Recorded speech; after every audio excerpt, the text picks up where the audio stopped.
Welcome to the newest week of Kino's Jump Journeys. I believe we're on, episode 10 now? What a big landmark. We are both past the last number of episodes for the previous podcast, and we reached the big 1-0. Something I think we can all be proud of, I suppose. Even if last week was just more of a drunken rant, but we all have those every once in a while. I think it'd be fun if we were to just jump right on into things, starting off with Tokyo Demon Bride Story, Chapter 9, at a 5 out of 10. A pretty unassuming and fairly boring chapter. We just eat some dinner, fight a crab monster, and hear about how even stronger demons are going to be coming for Jinta, so I guess the action's going to ramp up to some degree. We also see some girl show up who seems to know Manaka, though whether her intentions are good or bad is up to anyone's guess. I'm nowhere near ready to let my hopes up even a little yet, though I do feel that it could be potentially cool if the story manages to go in a direction that has more action and less harem energy. I don't know.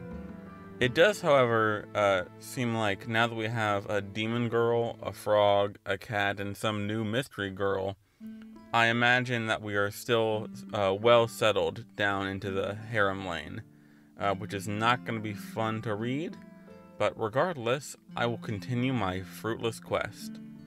Following that, we have Me and Roboco, chapter 111, at a 6 out of 10. Pretty standard chapter. Matsuo sets up an escape room type deal to help Bondo and Gorilla Gachi study, and some pretty mild gags occur. It's cool to see Matsuo continue to be a good friend who goes above and beyond for the people he cares about, but that's pretty much it. And now we have Ginka and Gluna, chapter 8, at an upper 6 out of 10. Not a lot to say about this one. It definitely tries to do a bit of something, though I feel like it mostly failed at it. This chapter consisted of a fight, a bad explanation of magic, and a bit of world building, and also a setup for next week. Apparently all magic is based around three things, the sword, the shield, and the arrow. This doesn't seem to make any sense based on the magic we've seen so far, and I have a hard time trying to even begin to figure out how combining these vague concepts would make a wall of fire or a giant ice blast, or whatever crazy shit Ginka does. I'm sure we'll get a more in-depth explanation later, but so far this one seems pretty lame to me, folks.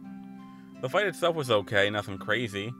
Just Luna not being harmed at all and disarming the children, and then giving them bread. The other wizard guy seems rude, and he does not like bread.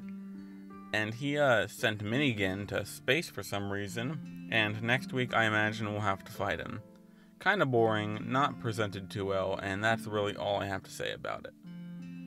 And then we have the Elusive Samurai, chapter 84, at a lower 7 out of 10. In the aftermath of the battle, our guys don't do much of note this chapter, just generally being happy about their winning the battle. Most of the chapter's focus is on that lady who was leading the troops returning home to report. Her superior seems relatively unaffected and uncaring of their loss, something she takes personal offense to. However, she's pretty much told to suck it up and move on to her next assignment, when she meets some weird pointy-eared elf man who's drugging citizens to turn into some kind of super soldier. Something I'm pretty sure really happened to some degree in history, as there was a long period of time where many nations experimented with drugs to make better soldiers. We also see some guy who loves horses and has a horse mask, though I think he's just ripping off the style of that one guy from Sakamoto Days, just less unique. At least that guy chose a deer mask. Regardless, this week was pretty alright, and at least sets up our next antagonists, which seems like they'll be more fun than these past guys, so cool stuff, I guess. Then we have Nura, Rise of the Yokai Clan, chapter 5, at a lower 7 out of 10. Right out of the gate, I don't know what it was, but this chapter felt a bit cluttered and bloated.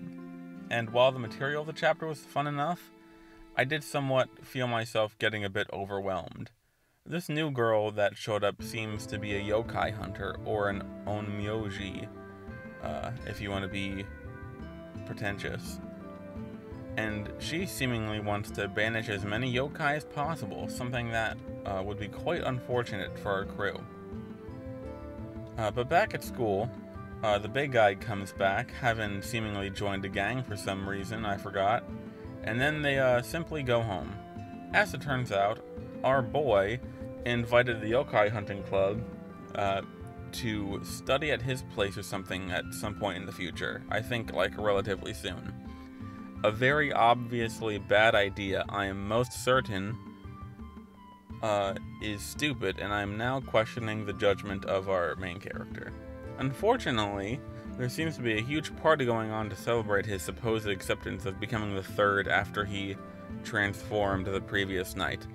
Though right now, he still seems to not be into it. We also end the chapter seeing a bunch of mean yokai that seem to want to take him down, so there'll be a problem soon. My guess would be that the new girl will be over at his house when the evil yokai attack, and she will be the one to take them down. But that's anyone's guess. Next up, we have My Hero Academia, chapter 371, at a lower 7 out of 10. Okay, so, I'm not terribly sure how to approach this chapter. On a very surface level reading, this chapter was very serviceable and had some good moments. Shoji getting the spotlight was nice, and I enjoyed seeing a bit of his backstory, which does good work to flesh him out in some ways that we didn't really have the chance to see before. And while a small thing, I loved that Mineta realized he was accidentally racist before, and felt really bad about it. That is 100% something his character would do.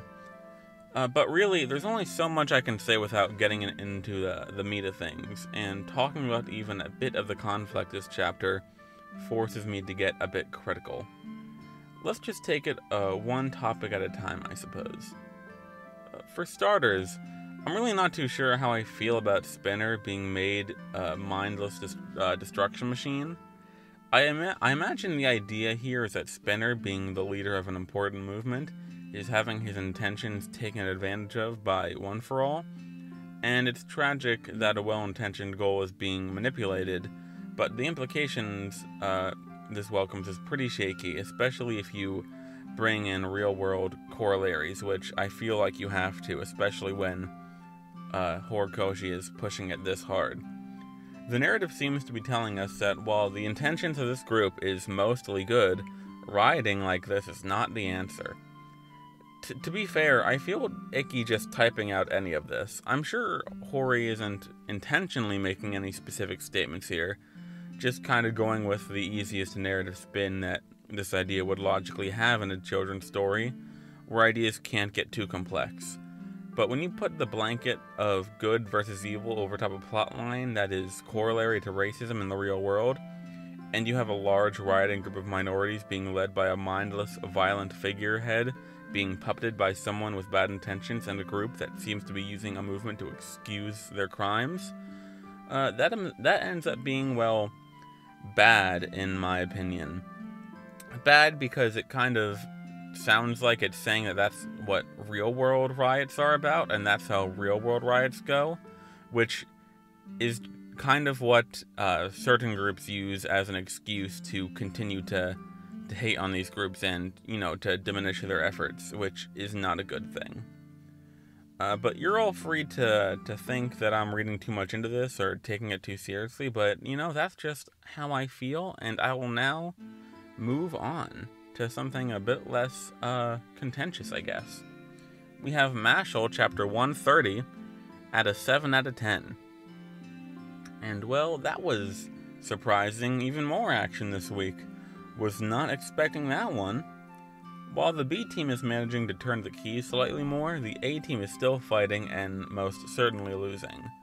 With the eldest brother guy, Doom, I think his name is, most of the chapter is spent showing us how they in fact stand no chance at all until the Flashy Flash guy shows up and manages to stay standing even after getting hit pretty hard by Big Bro.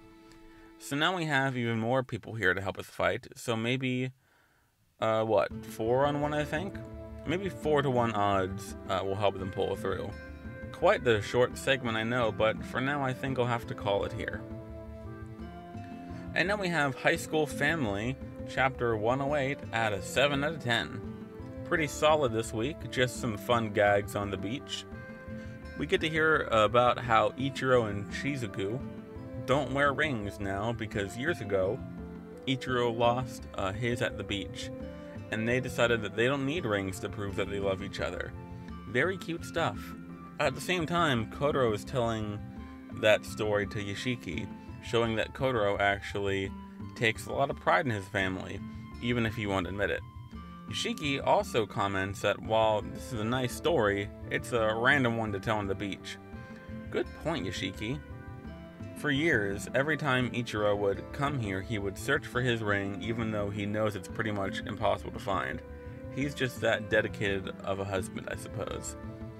All in all, a pretty light chapter, and not one I have a terrible amount to say about, but I enjoyed it nonetheless, like I always do. And now we have Witch Watch, Chapter 7. And oh boy, actually a good chapter of Witch Watch. What a time to be alive. I'm gonna skip all that beginning stuff because it doesn't matter, and I just want to get to the good stuff. So Moi had a cute little flashback to him first meeting this ogre guy. At the time, Moi was a child, and Ron was probably Moi's age now. They sparred a bit, but I think their time together spanned over a few days until he left without a word. Moi now really looks up to this guy, being like the idol of a good ogre and a strong ogre, and he's, really looking forward to fighting with him again. However, when Moi shows up to fight Ron starts fighting with clear bloodlust, and Moi learns that he's in the employ of another witch, and was ordered to take Moi down for some nefarious plot. Moi can't leave due to some magical barrier, so he has no choice but to fight. They said that no one could leave, and that there's no cell reception, but he didn't say that no one could enter. So unless Moi can take him down himself, my guess is someone will manage to show up, enter the ring, and help Moi. However, everyone else is busy and away, so it's unlikely they'll be anywhere nearby. Next week should be some good action, and hopefully we'll learn a bit more about what's going on.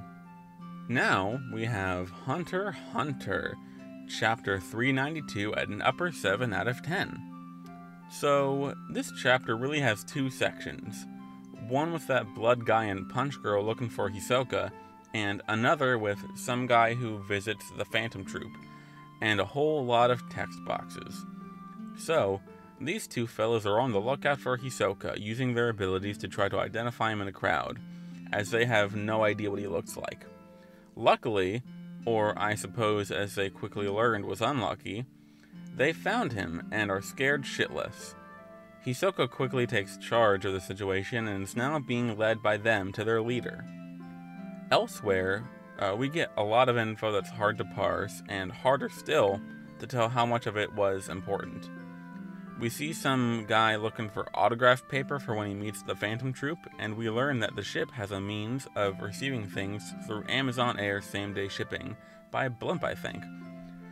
I swear, you guys, there's so much text here, I can't stand it sometimes. Eventually, this man, The Shinings, their door open, and offers to be a mod for their Discord, an offer to which they don't seem terribly interested in. So who is this man? Is he going to be important? And how is he gonna factor into things here? If he's gonna be someone important, assuming he isn't killed immediately, he probably has some Nen ability, which should be fun to see. And how about this boss guy Hisoka is on his way to see? The troop and Hisoka are drawing nearer and nearer, and I can't wait to see that conflict come to a head. Following that, surprisingly, it got this far, is Black Clover at chapter 342, getting an upper 7 out of 10. As far as backstory chapters go, this one was pretty good. Ichika tells us the story behind her past and what Captain Yami did. This seems pretty blatantly just what happened with Sasuke and Itachi, even down to some finer details. Their bloodline is some dark, powerful clan that once defended the lands, but in present day are pushed to the sidelines and not treated with the reverence they once were. As a kid, Yami's dad abused him and his sister in a petty rage over their lost significance, and one day, for some mysterious reason, he murdered his whole clan, that being, Captain Yami. I say mysterious, but it seems pretty obvious that he most certainly had good reason to, as his dad seemed really crappy, and the type of person who would do some pretty messed up stuff. I'm sure the clan was planning some sort of coup, and Yami decided to take care of it. Alternatively, though it seems unlikely, it's possible Ryudo ordered the attack. I have no evidence to prove this, just that it would seem dramatic, and also Naruto did it, and that seems to be a trend this arc. Asta stands by his belief that Yami isn't a bad guy, and now Ichika is gonna fight him full strength, maybe even kill him, to prove which of them is correct. So that should be fun. I look forward to seeing how Asta somehow pulls out a win here. And now we have Mission Yozakura Family, Chapter 152, at an upper 7 out of 10. Really good stuff this week. As I pretty much predicted, Kango's attempt to unbrainwash Shinzo did not work, as it seems their dad has some power that allows him to actively keep people brainwashed. So we still have to deal with this issue. Back on the ship, Kyoichiro continues the fight, but refuses to use his blooming on Futaba as it would cause too much collateral damage, and he wants to save it for their dad. So he leaves Shion and Nanao to take care of her. She seems pretty confident that she can take them on since she's a frontline fighter, and they tend to fight from the sidelines, though they say that she's super stupid and they are really smart, so they most likely have some strategy to take her on. Whichever that may be, I'm excited to see how they do in a straight-up fight, especially against someone like Futaba.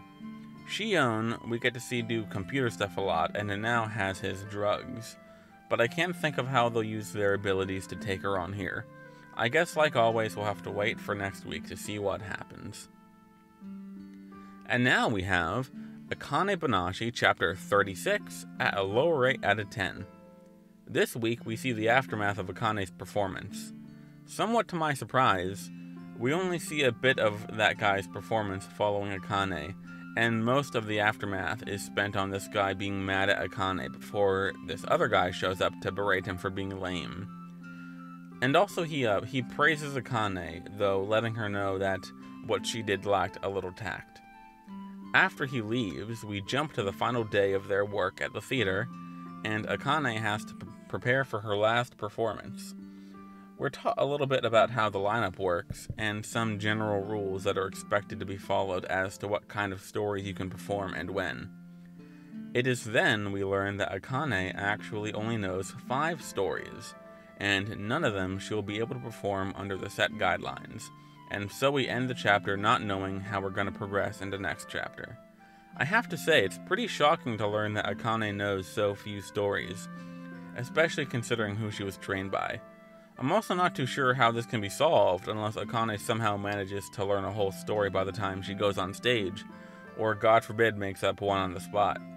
We also see a bit of the cool guy from before talking to some master as he brings up Akane, which will hopefully have some neat ramifications for the future, though only time will tell.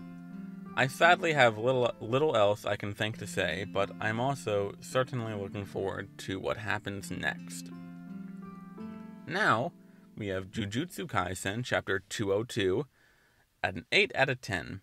We open this week with Tengen and Yuki having some discussion about vessels and evolution and such, which I'm sure is important, though I can't say I have very strong of a grasp on what it means for the future. The two seem to have a somewhat contentious relationship, as Yuki was once a star plasma vessel, though if I'm being honest, I still only have the most vague grasp of what that means.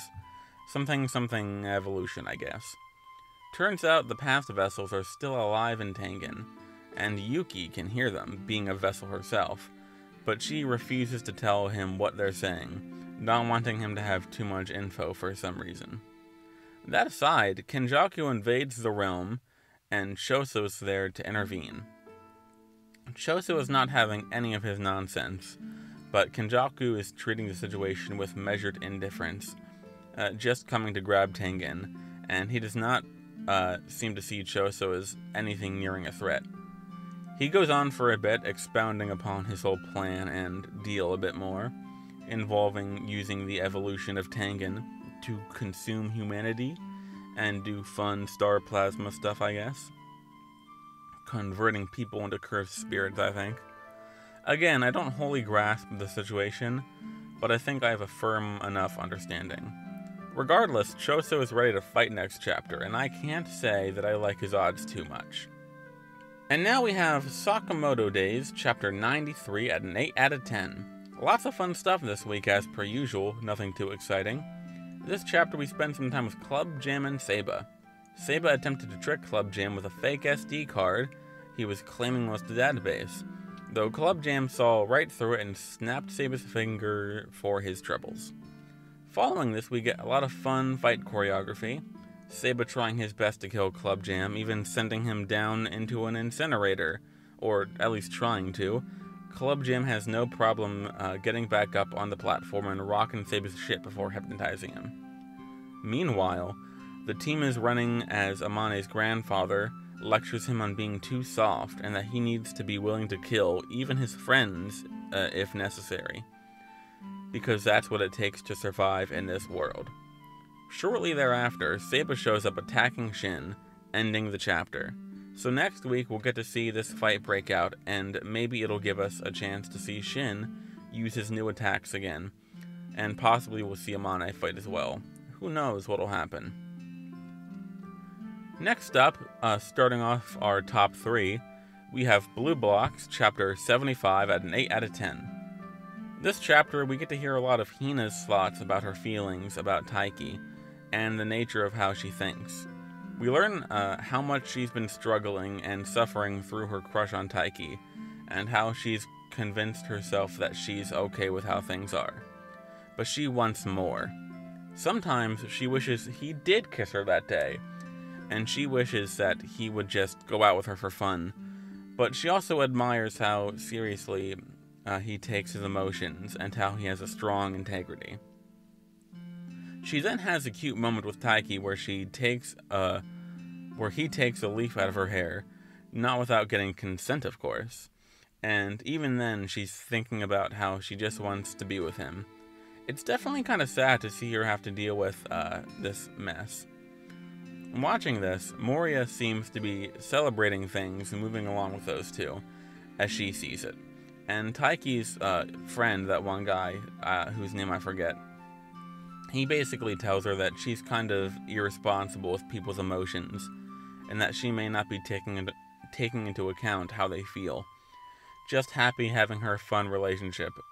Though there definitely seems to be a pattern, and it seems like she doesn't often lay down expectations with people at the jump, and it seems like she may have an arc about taking people's emotions more into account.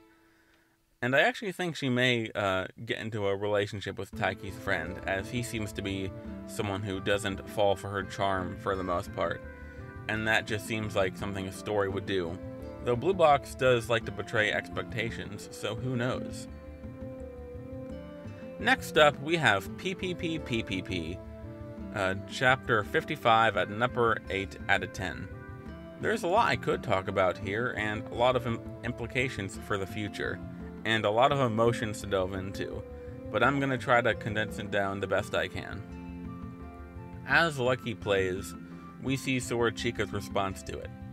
He's on a train going home after the metaphorical theme park, and all he can think about is the Lucky in funeral garb, and he wonders why it was our Lucky that has control.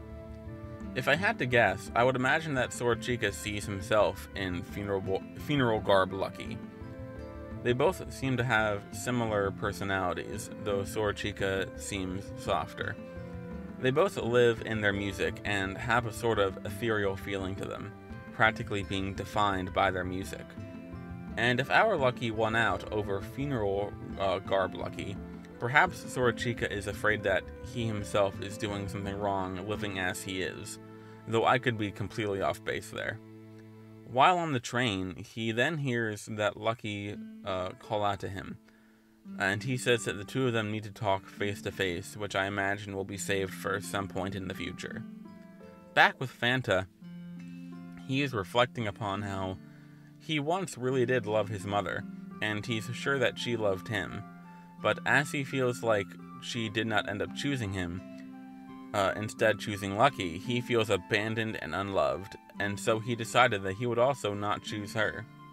I suspect that this is the lie that he believes, and he will eventually overcome it, but the fact that Lucky managed to make Fanta really think about this is a big step.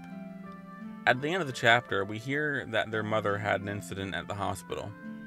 Fanta tells Lucky to go, and refuses to go himself, giving the excuse that he still has a performance to do, and he also fears that seeing her now would feel more like an ending and a goodbye, and he doesn't want things to wrap up like that, though he is in no way saying that he will never see her again. So clear progress has been made. Upon my reread, I only loved this chapter more, and I lie in anticipation for next week. And finally, in first place, yet again, I think this might be like the third or fourth time in a row, if not more, is Undead Unluck chapter 133 at 9 out of 10. I say it every time, and I'll say it again. What an amazing chapter. Last chapter we got to the loop, and this chapter we pick up with Fuko as she stops Ano from picking up the G-Pen, and therefore stopping him from turning into a negator. Fuko then goes on to tell Ano about pretty much the whole story up until now, and lays out how she wants to save everyone. Ano then hints toward the fact that he's going to write a story that we can assume will be called Undead Unluck, and Fuko is off to continue saving everyone else. We see a roadmap of Fuko's plan, lining up all of their friends, starting with Nico and Gina. So it looks like, for at least a while, we will be following Fuko as she basically gets the true ending for the story, helping out everyone on her way to meet with Andy and kill God. I don't know how long this will be, but I'm hoping we can at least get to around February or even April before we have to say goodbye to everyone. Regardless, this kind of direction is really exciting, and seems like the perfect kind of way for Undead Unluck to resolve its story. And I'm sure we'll in some way end with lots of flash and cool action, but behind it all I want the story to end with a lot of heart, as that is, in my opinion, the core appeal of the series. And that's everything this week. Lots of fun, although I will admit that I do feel it was kind of mild in many ways. You know, not too many super high scoring series, but also no real bad scores either, so it was a very middle of the road week, I feel. But yeah, I still loved everything, and lots of chapters seem like they're going to be picking up next week, so I'm looking forward to all the hype that can come from that. But with that being said, that's my piece, and I will leave you at that, and I hope all of you have a lovely night as always, and I'll see you next time.